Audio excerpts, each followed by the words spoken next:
now I can get to what basically started me with this whole video thing this morning. So I usually read the New York Post to catch the news in the United States because it's good for seeing what's going on largely across the country, even though it's got a New York-centric perspective. So one of the things that really caught my eye lately was this article about Hillary and Michelle Obama. The Post seems to have this thing where they can't let the election go. I don't know exactly why or what's going on with that, but it does mirror, in a sense, what's going on with our president, where he does frequently mention the fact that he won the election. Hey, folks, remember, I won the election, kind of thing that pops up every now and then when he apparently needs to remind people why he's important. So we all know he won the election. Everybody knows he won. Okay, what that means and what the implications of that is a different story. But let's put it this way: we all realize that President Trump won the election, and the question is, why do people need to continue mentioning that fact on a frequent basis? And even we're getting close to,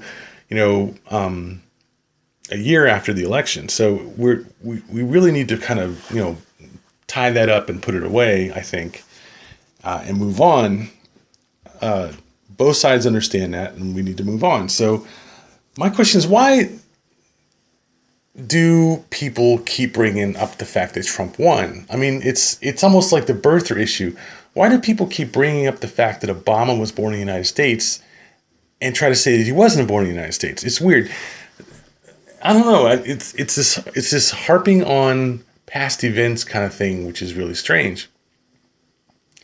But in this case, it did lead me to a much kind of bigger, well, not much bigger, but more significant issue of exactly what was the reason that Hillary lost the election. Because in this article,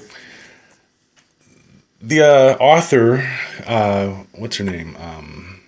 Carol Markowitz, seems to repeat a common, a well-beaten point, that Hillary lost the election because she's out of touch with the American public. She's got a queen perspective on things. It's like a regent royal, like she kind of expected to win, and people were dumb to not vote for her. And I don't know exactly what's going on with that. I realize there's a certain degree of me reading in and summarizing what I'm reading, which is a common problem. But I'd like to point out the difference between the fact that you summarize things. We all summarize things. We're not always going to read a 1,000-page article or keep reading the same article or similar articles time and time again and not summarize them. And redefining or restating what somebody has said. Those are two different things. Likewise, it is one thing to quote somebody, and another thing to immediately after quoting them to summarize their quote in a completely different, meaning than what they actually said. And the third thing, which I think is very important to keep in mind about New York media and New York politics, from which Trump came, okay, is this witch hunt thing. It's this have a problem, blame it on somebody else, take something that they've done or said, and twist it or bend it, even break it the opposite direction to say that they're responsible for that problem, and the problem will never be solved as long as they're relevant to the issue. We have to get rid of them first before we can solve this other problem. And I see a lot of this witch hunting in this article, and I will just walk you through it, page by page, and kind of point this out. So the first thing, you see the headline, Hillary and Michelle demean women to explain Trump's win. Okay, that's what they believe happened. Did it actually happen? We don't know. And I think a lot of conservative, radio hosts, Limbaugh and so forth, and would say, you have to take this news with a grain of salt. There may be some truth to it, but there's probably not complete truth to it, and we really have to kind of take this with a grain of salt. As far as I'm concerned, any woman who voted against Hillary Clinton voted against their own voice in a way. That was Michelle Obama blaming women for not lining up behind Hillary Clinton during a question and answer session. Now, realize what she did in those, 40, 50 words. She quoted her, then re-summarized what she actually did.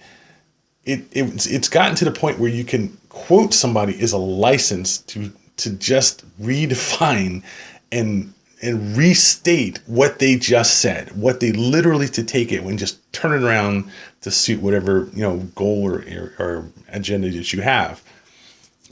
Barely did she get the woman's words out of her own mouth before she then turned around and said she's blaming women for not lining up behind Hillary Clinton. Okay.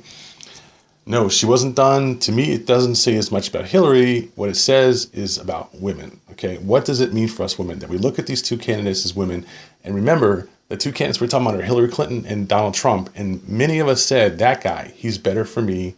His voice is more true to me. Well, to me, that just says that you don't like your voice. You like the thing you're told to like. Now, listen, we're talking about Donald Trump versus Hillary Clinton, not some abstract candidates here. We're talking about Donald Trump, a guy who consistently and repeatedly went out of his way to demean women on the campaign trail. I think that makes perfect sense. What she said is that for women to vote for him over another woman says a lot about what those women really care about or don't care about. There's no question that to say that the misogynist is a better candidate than the woman with 30 years of experience in government and all this education is quite a statement. There's no question about that.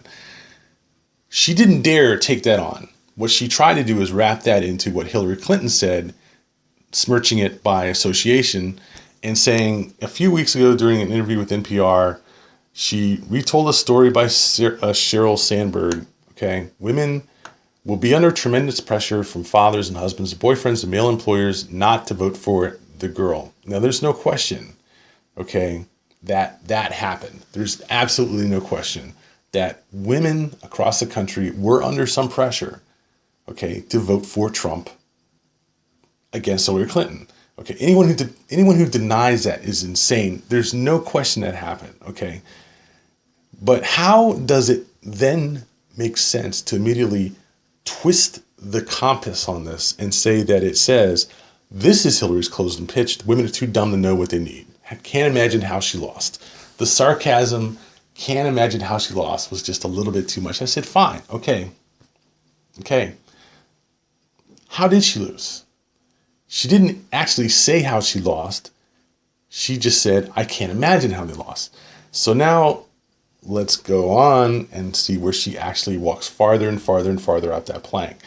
It's been 10 months since the election. Apparently it still hasn't gotten through the Democrats' heads. Hillary Clinton was a terrible candidate. She didn't have to contend with poor name recognition. She didn't have trouble raising money. She couldn't get out of her own way. She was a terrible candidate in this writer's opinion because she couldn't get out of her own way. Okay? Whatever that means. Whatever the hell that actually means. Now, good point. Good question here. Should Republican women have voted for the Democrat just because she's a woman too? Well, should they have voted for Donald Trump just because he's a Republican? That's the question that I would say immediately comes up on the other side. Is a lot of these Republican candidates get votes from Republican voters simply because they're Republican. I mean, we know what happened when Obama was in office, where the Republicans tried to go lockstep and oppose everything he did simply because he was not a Republican. Okay. During one of the Democratic debates, the candidates were asked, which enemy are you most proud of? I mean, we're going over these questions with the debates. I mean, look, the debates are not the issue here. We're talking about the election. Why did people vote for Hillary Clinton versus Donald Trump? And was that something they should have done? Is that something that came out wrong? No, we're talking about all these summary points like she lost. Why did she lose? Okay. We don't need to go back to the debates to find out why she lost. We simply need to go back to as I was saying, we simply need to go back to how the votes came out to see how she lost. Because I think that while the woman here is raising some valid questions, like should women have voted for Hillary Clinton simply because she was a woman? No, they're ignoring the fact of what they just said, that Michelle Obama did not say women were idiots for not voting for Hillary Clinton. Okay, the writer is saying that. Okay, so it doesn't make sense to try to answer your restatement of the quote that you're leading your story off with by going back and looking at the debates and saying whether you thought Hillary Clinton was a good candidate based upon her debate responses. Stick to the facts. Did women make a statement against their own interests by voting for a misogynist like Donald Trump? Yes, they did. There's no question that perhaps Hillary Clinton was the best female candidate, but was she still a better candidate for women than Donald Trump? Yes, and there's no question about that. Now, we are looking at all kinds of issues here, and there's all kinds of reasons. People, I think, will come up with all kinds of reasons why Hillary Clinton won or Hillary Clinton lost or Donald Trump won or whatever. There's going to be all kinds of thoughts about this. What are the objective facts? Let's go look at the objective facts. Let's go look at the Pew Research. I went to Pew Research and I pulled down the objective facts about the voting breakdown. Okay. Now, I'm not going to say that the voting breakdown explains why people voted for her. I'm not going to try to say that because, say, most white males came out for Donald Trump than Hillary Clinton, that means that white males hate Hillary Clinton or love Donald Trump. No, that's why they voted for them. Different question, okay? But we still should look at the issue of who voted for whom, okay? Before we start getting off in the deep water of why they did it and why Trump won in terms of his social aspects versus why Trump won in terms of his voting demographics, okay? And this is the thing. Let's do this. We have to do this at least once, okay? It has to be done at least once. Don't talk about why people voted for him or didn't vote for Hillary Clinton. Talk about who voted for it, Donald Trump, and who voted for Hillary Clinton, okay?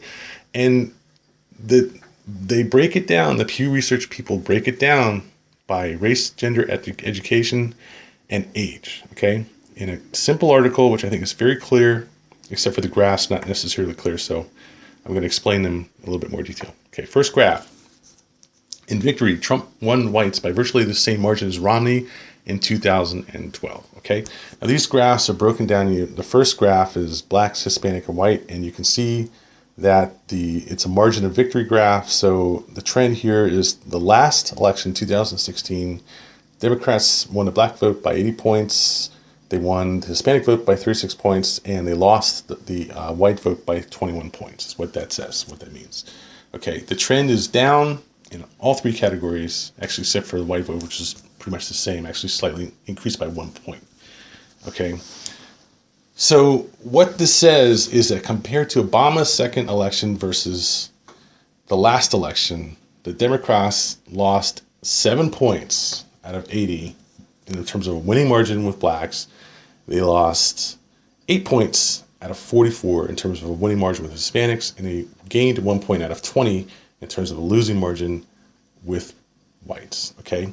So to me, that says the big change between those two elections is that the blacks and Hispanic vote abandoned Hillary in favor of Trump significantly, while whites tended really to vote the same that they did in the last election, okay?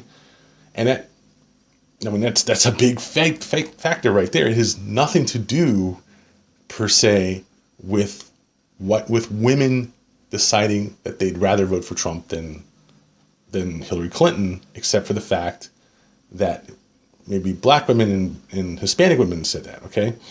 But if anything, we have to look at it and break down by gender, also. Okay, so the next thing you do is look at it by gender. And what happened is they see that women actually went even stronger to the Democratic candidate this term, and the men went much stronger to the Republican candidate. And then there's this. So that's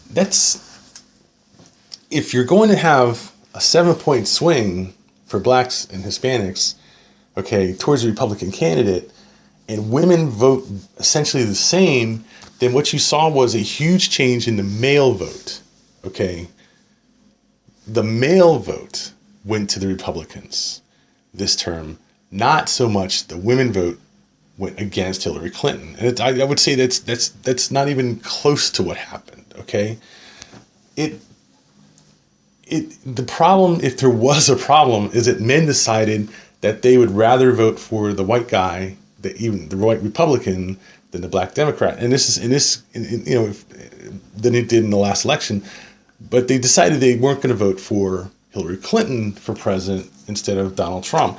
So the real question that if I was going to write that article that I just read from the New York Post is, why don't you write that about guys? Why don't you say, why is it that men felt that it made more sense to vote for Donald Trump than to vote for Hillary Clinton? Why is it that you got to beat on Michelle Obama and Hillary Clinton a year after the election instead of looking at the fact is, look, right there in those two graphs, it tells you right there what happened. Men swung their vote. It wasn't the women that swung their vote. It was the men. So let's go on and look here by education. Education is really kind of a non-issue because, let's face it, most Americans don't have a college degree, and the odds that most Americans are going to get a college degree is very slim. And if anything, this is more a case of affluence than anything else. Assuming that a college education is a sign of affluence, the chance that the average American is going to get into college in the first place is slim. The chance that they're going to finish college if they start is even more slim. So to talk about college educated voters, college graduates versus non-college graduates is really, beating around the margins. Most people in this country do not have a college degree, are not college graduates. So if you want to talk about the mainstream here, you could say that the lighter colored graph here, which is some college or less, shows a significant switch to the Republican candidate, whereas the educated college graduate showed a significant switch to the Democratic candidate. Trump was not attractive to well-educated voters, okay? And even in terms of white voters, you still see the same trend where well-educated white voters swung towards Clinton, and the lesser educated, the normal American voter, swung heavily towards Donald Trump. Okay, so there wasn't so much a racial breakdown there. It's pretty much all college graduates, regardless, tended to swing towards Trump if they didn't have a college degree, and towards Clinton if they did. So, okay, so again, that's another factor that would have supported a Clinton win over a Trump victory, except for the fact that the swing towards Trump was far greater than the swing towards Clinton. But there was the real summary here is it's a huge divide between well-educated voters and poorly educated, or at least high school graduate voters, in terms of who they were going to support for the presidency. So last but not least, I'm going to wrap this up real quickly here. We have age, okay? In terms of age, we saw a swing towards the Democratic candidate for older voters, 65 plus, and a swing towards the Republican candidate in the 18 to 29 bracket. And those, I would say, kind of cancel each other out. We know that the baby boomer group is sort of the predominant age bracket at this time, and but in a sense, those two trends tend to cancel each other out. In my opinion, the big issue was, and you saw a big swing between non-educated versus educated voters towards the the Republican candidate, and also a large swing for white males, especially males, really towards Donald Trump away from Hillary Clinton. So anyway, in summary, to me, the big point here is, why are women at the New York Times still trying to hang Hillary Clinton and hang Michelle Obama in the process for supporting Hillary Clinton indirectly in terms of the fact that, she's a girl, you're a girl, we're all girls, why are we voting for this asshole fucking Donald Trump in the first place? The fact of the matter is that women did not move towards Donald Trump in this election. It was men who moved towards Donald Trump in this election. And there's no need for women to defend their vote for Trump or against Trump, okay? I don't think that there was any need for that at all. And I suspect that a lot of what I'm seeing here is this writer towing a party line and saying, I don't care if she is a woman, it doesn't mean I'm going to vote for her. And I don't think that she was a good candidate, despite the fact that she was a woman. And then that's fine. That argument is all fine. But it doesn't have anything to do, really, with why he won. That's the problem.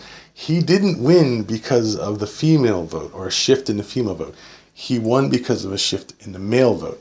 He won because of a shift in the educated versus uneducated vote. And when you put those two together and you combine the fact that women tend to be better educated in this country than men, it's a huge demographic shift between highly educated women who stood their ground for Hillary Clinton and, at best, slightly less educated men who changed away from Obama and the Democrats and moved towards Donald Trump and Republicans. There's a movement in there, okay, that could be examined, and a division in this country that could be talked about. But the problem is, it seems that people are far more wrapped up in the misogyny and abuse than actually talking about the fact that we've moved towards misogyny and abuse. Okay? And I think this is it's almost like a doctor who's sick, who's too sick to actually take the medicine he needs to get better, okay, and would rather sit there and moan and bitch and complain about the fact that he's sick while he dies. That's kind of the problem I see here. All right, so to wrap this up, we got to go, I think in all fairness, we have to go back to the woman's article and read through the rest of it, okay? Now, I think it's pretty clear that I've refuted her fundamental point, which is that Michelle Obama and Hillary Clinton are saying that women were too dumb to vote for Hillary Clinton. And I think we've reached the point where it's pretty clear that the author has deeper issues, okay? And frankly, they come out right after the part that we've talked about so far. Now, she goes back and she talks about the debate. And let's just, read the story here. Should Republican women have voted for the Democrat just because she's a woman? Too? No, we don't want to say that someone should vote for somebody just because they're a woman. Or a woman should vote for a woman just because she's a woman. Men should vote for a man because he's a man. Black should vote for a black because he's black. Well, we don't want to say that, okay? At least I don't want to say that. You might want to say that. That's fine. You can say that. During one of the Democratic debates, the candidates were asked, which enemy are you most proud of? Lincoln Chafee said the coal lobby. Martin O'Malley answered the NRA. Bernie Sanders said Wall Street and the pharmaceutical industry. And then came Hillary Clinton's turn. She glided by the Iranians to conclude Republicans were the enemy of which she was most proud. Is a Republican woman supposed to then see Hillary Clinton's voice as her own? And this kind of like rings the bell. She was one of the author says she was one of those women, okay? She didn't vote for Trump. She couldn't vote for Trump, but she couldn't vote for Clinton because she felt that Hillary Clinton was against her personally because she was a Republican, okay? She honestly felt that she could never have supported Hillary Clinton because Hillary Clinton was not a Republican. How better can you see the insanity in some of these people where they'll sit there and say that they're not supposed to vote for somebody because of who they are, but they will never vote for them because of who they are. It's a Republican woman who says, I won't be forced to vote for a woman because she's a woman like me, but I could never vote for her because she's not a Republican. Okay? Because through her entire political history, she has fought against Republican platforms, Republican issues, Republican stances on issues. Therefore, I could never vote for her for president. It doesn't matter whether or not her position makes any sense. It doesn't matter whether her position is better than your own candidate office for your own candidate for the office. You won't vote for Hillary Clinton because she's a Democrat and you're a Republican. Okay? If this woman would just have said this right up front, no one would have bothered to read her entire article. Okay? She had to bury that deep in the middle second half of the story. If she is so biased against Hillary Clinton simply because the author is a Republican and Hillary Clinton is a Democrat, then how would a Republican take her own article seriously? She would immediately dismiss the article as anti-democratic bias. Okay? I'm giving her the time and actually reading the rest of this article. But look, frankly, yeah, there's some facts in here. The fact that Clinton cheated on his wife, her response to that, all that kind of stuff. Yeah, there's no question that Clinton has been an emotional roller coaster through her time in office. There's absolutely no doubt about that. And a lot of people have said that's one of the reasons why Trump won, because he was not a politician. He didn't have that history. He didn't have that roller coaster history, just like Obama didn't have it when he really ran for office as a U.S. senator, a first-term senator. There's a certain advantage of being the new kid on the block when you don't have a lot of this negative stuff in your background. Okay? Doesn't make you a great candidate for office. And Donald Trump is no new kid on the block. Donald Trump's been around. Donald Trump's a 70-year-old man. Okay, he may not have ever run for political office, but that's mainly because nobody would ever take him seriously for political office. Now the guy's running for freaking president. I mean, he's the ultimate gold digger. Okay, the author herself admits she wouldn't vote for him. How bad can he be as a political candidate if your own candidate, you won't vote for him for office? You won't even vote for him as a Republican. How could he have been in any way a good candidate? And then for you to say that you won't vote for Clinton, how bad must Clinton have been? And why was she bad? She was bad because you didn't like her positions? No, because you didn't like the fact that she was a Democrat. I honestly, she's just got all kinds of issues. And the real thing that I see here is the problem is our society is getting to the point where we have too many issues to even think straight. We can't take things on in a rational, objective manner and make good rational decisions because we have all these issues.